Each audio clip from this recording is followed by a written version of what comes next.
rata-rata karena umur segini ini banyak yang terkena jamur. Karena juga di sini intensitas cahaya mataharinya juga bagus sebenarnya, tapi hujannya juga lumayan. Ya, jadi kelembabannya tinggi ya, gitu ya Mas ya. Kelembaban tinggi itu otomatis memacu pertumbuhan jamur. Nah, untuk yang terkena seperti ini BLB maupun kena blast ini, kita menggunakan Paenibacillus. Kemarin guys teman-teman guys sudah ya. Ya, Paenibacillus ya Mas Wan ya. Paenibacillus. Terus kalau untuk yang walang sangit, terus ada ulat, penggerek batang, itu menggunakan APH namanya Bavaria Basia. Di desa Bumi Tirto di sini sebagai salah satu percontohan untuk organik, untuk pertanian organik ya. Di Bumi Tirto ini teman-teman Gapok Tani juga cukup maju untuk bisa menanggapi itu semua. Gimana? Ramah lingkungan ya Pak ya, ramah lingkungan.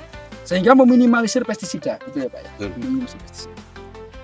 Tapi tetap menggunakan pupuk kimia tapi dalam jumlah sedikit. Ya, gitu, Pak ya. Memang itu baru apa? Semi G. Pelan-pelan ya Pak, berarti langsung semi, baru nanti akhirnya full organik. Kalau yang kemarin APH-nya gimana Mas Wawan? Yang di sana? Sudah dipraktekkan ya? Sudah jadi aplikasi ya? Jadi aplikasi? Sudah. Ini kemarin kan aplikasinya 4 kali ya. Selang 10 hari. Selang 10 hari, betul. Nah, untuk penggunaan APH itu sendiri itu harus kontinu ya. Tidak bisa langsung sekali langsung kena, nggak bisa.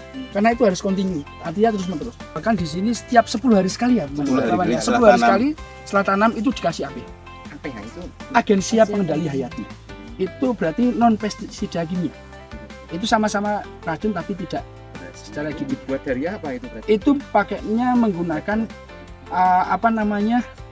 jamur yang dibentuk di dalam isolat. Isolat itu berarti kita harus isolatnya kita ambil dari laboratorium, karena kalau isolat itu penelitian tingkat laboratorium. Laboratoriumnya di mana? Di Temang. Namanya LPHP Kedu Temang. Ini ada beberapa faktor Mas itu Mas Wawan. Ingkang ngenten iki kan tetap jamur. Nggih. Kalau spot-spot berarti jamur. Leres.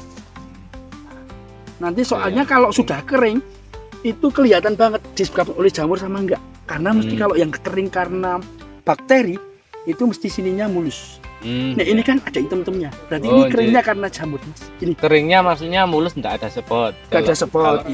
Iya, toh. Dan ada bekasnya Mas Wan. Ini tetap karena jamur Mas. Ini ada bekasnya. Oh iya, Tapi tadi yang saya pegang tadi nggak ada bekasnya sama sekali. Berarti itu kan. Lah itu kan ada yang ini kan juga ada yang pojok itu ya? Itu kekeringan Ibu. Enggak, tapi itu dulu buangan jerami. Buangan jerami. Saya tahu. Buangan jerami. Jadi di situ. Sebenarnya kalau yang namanya pupuk organik itu kan saking kompleksnya unsur hara Mas. Iya. Jadi kalau kelebihan nggak ada unsur kelebihan sebenarnya. Kecuali kimia, karena kimia kan dia unsur haranya cuma satu. N ya N aja, P aja, K aja. Nah itu kan majemuk. Oh betul banyak. Itu kan tunggal. Kemungkinan juga makanya dari sisa itu apa? Ya jerami terdahulu mungkin juga kena bakteri, mungkin bisa jadi. Karena betul jerami kan ini Mas dari ini ya, betul itu bisa saja. Itu bisa saja. Pikirnya seperti ini. Banyak yang terkena penyakit. Dan pertumbuhannya ternyata sangat berbeda sekali sama yang di bawah. Padahal umur lebih tua ini sedikit. Yang bawah menggunakan organik dan umurnya infonya lebih tua ini. Kurang lebih satu minggu lebih tua dari ini. Selamat siang sebelumnya. Siang. Kalau diperkenalkan dulu Pak, mungkin untuk nama dan jabatan yang dikenal. Oke. Baik, terima kasih. Selamat pagi untuk rekan-rekan semuanya.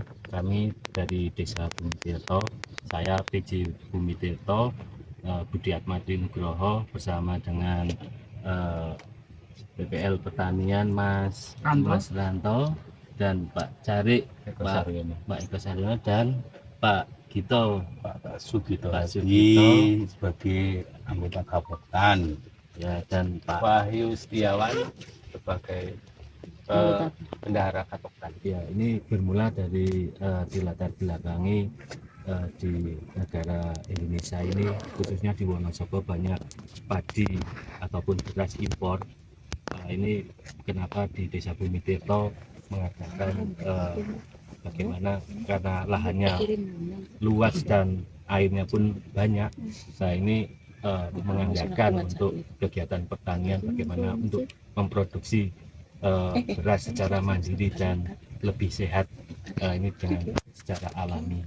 Ini kita berluk di Gapoktan dan kita akan melaksanakan secara kelompok, dan ya ini hasilnya seperti ini. Kalau untuk maksud dan tujuannya dibuat untuk program ini apa Pak?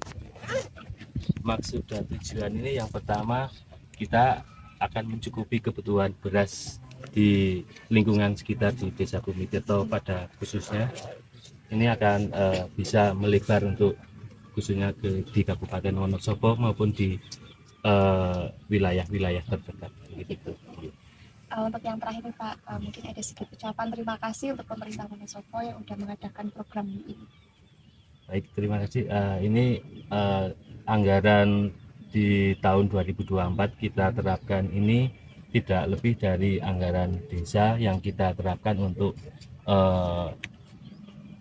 penanaman bibit padi secara alami ini, dan saya berterima kasih sekali kepada Pemkab Wonosobo yang telah mendukung.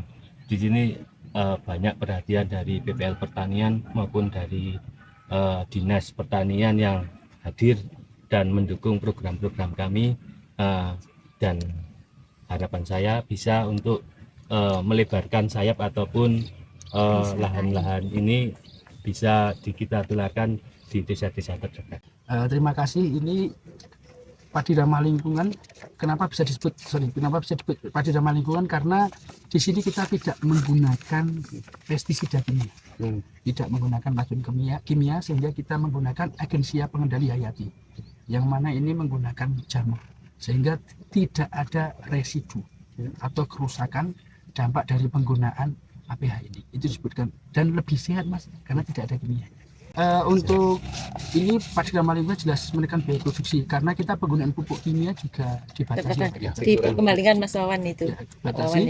Dan juga selain biayanya murah, juga kita harapkan bisa meningkatkan produksi, karena OPT sasaran dari APH ini sangat tepat. Ya. Kepada pemerintah Desa Bumi Tirto tentunya yang sudah memfasilitasi kegiatan ini. Yang kedua, kami berterima kasih sekali atas kerjasamanya Gapoktan dari Bumi Makmur Desa Bumi Tirto yang sudah melaksanakan kegiatan ini dengan penuh amanah. Untuk kedepannya harapan kami bisa menularkan kepada anggota dari Gapoktan itu sendiri dan petani yang ada di Desa Bumi Tirto. Saat ini mungkin kita demplot masih dikatakan masih luasan cukup sedikit, tapi insya Allah di tahun-tahun yang akan datang dengan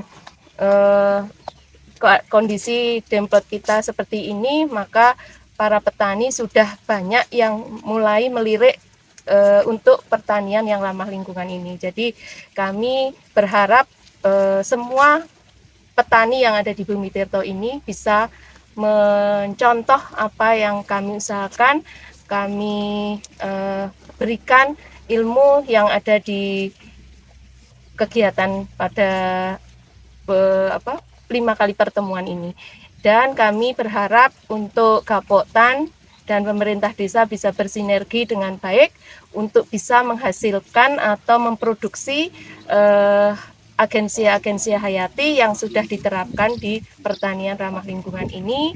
Dan semoga nantinya ada dinas ataupun dari dinas pertanian dan Pemkab Kabupaten Wonosobo untuk memperhatikan kegiatan ini sebagai kegiatan yang berkelanjutan untuk bisa diteruskan baik di Kecamatan Selomerto maupun di kecamatan-kecamatan lain yang mau menerapkan pertanian ramah lingkungan itu sendiri.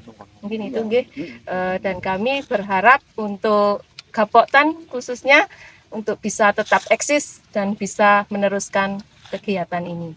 Dan kami ucapkan terima kasih kepada Dinas Pangan Pertanian dan Perikanan Kabupaten Wonosobo yang sudah mendukung kegiatan ini. dan dari kami serta dari Gapoktan tentunya untuk bisa lebih optimal lagi, untuk lebih bisa memproduksi apa yang dinamakan dengan agensi hayati ini. Ada beberapa macam ini, sekiranya dari Dinas Pertanian untuk bisa memberikan support, memberikan fasilitasi kepada Gapoktan Bumi Makmur ini untuk bisa berproduksi lebih banyak lagi dalam kapasitas yang lebih besar lagi, sehingga petani yang menginginkan pertanian ramah lingkungan itu tidak susah-susah untuk membeli di luar, tapi bisa membeli di Gapoktan Bumi Makmur ini sendiri. Terima kasih. Kami ucapkan juga terima kasih kepada Pemkab Kabupaten Wonosobo yang telah mendukung kami khususnya di kegiatan budidaya padi ramah lingkungan.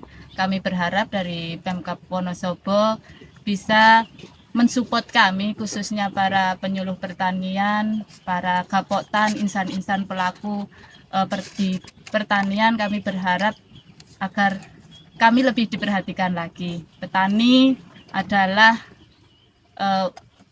pahlawan pangan kami, pahlawan pangan di Kabupaten Wonosobo.